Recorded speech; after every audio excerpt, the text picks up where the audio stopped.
After Jesus was resurrected, he appeared before the disciples again, and he said to Thomas, "Put your finger here. See my hands. Reach out your hand and put it into my side. Stop doubting and believe."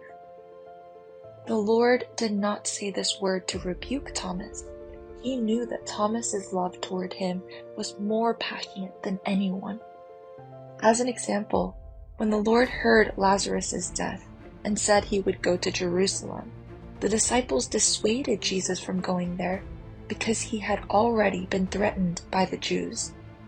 However, it was only Thomas that said, "Let us also go, that we may die with him," and led the way to follow the Lord's path.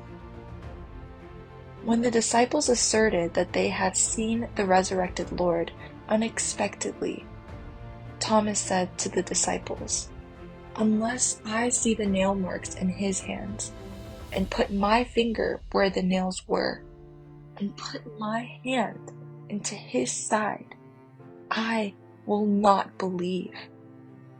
This was not because he doubted more than others. The Lord knew that Thomas's love for him was so passionate that he was deeply shocked and frustrated by Jesus' death. Therefore, he personally showed the evidence to Thomas so that he could overcome the human limitation that needs evidence or testimony to acknowledge through this experience and have faith. As soon as Jesus personally said this to Thomas, he had nothing to confirm anymore. Thomas said, "My Lord and my God." This is the greatest confession of faith among what the apostles had done. He did not just acknowledge that Jesus has resurrected, but also realized who Jesus is and confessed it. His confession of faith included the determination to dedicate himself. He surely had the faith that Jesus is the Master to be obeyed and the God to be served, so he knew how he should behave before his Master. Jesus encouraged Thomas, who came to have faith, by saying, "Thomas, because you have seen me, you have believed."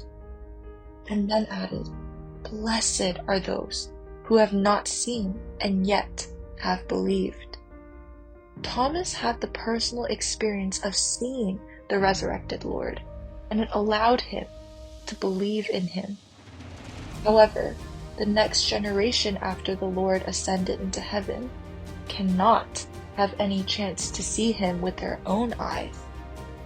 Nonetheless, they should have faith by listening to the words preached through the apostles' experience and maintain their faith to the end, even though they do not see anything.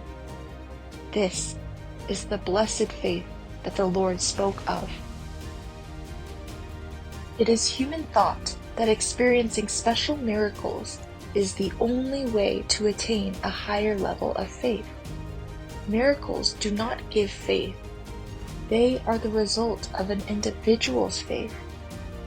Even if we have not witnessed any testimony with our own eyes, the Lord wants us to have faith in the testimony of those who saw and experienced Jesus personally, as written in the Bible. The most important key to our faith is our determination to dedicate our life to God. If we trust that God as Creator, Savior, and the one who guides us to heaven will reward us for our dedication, it naturally follows that we should offer our lives to Him. When we make this decision, in turn, God will decide to have mercy on us.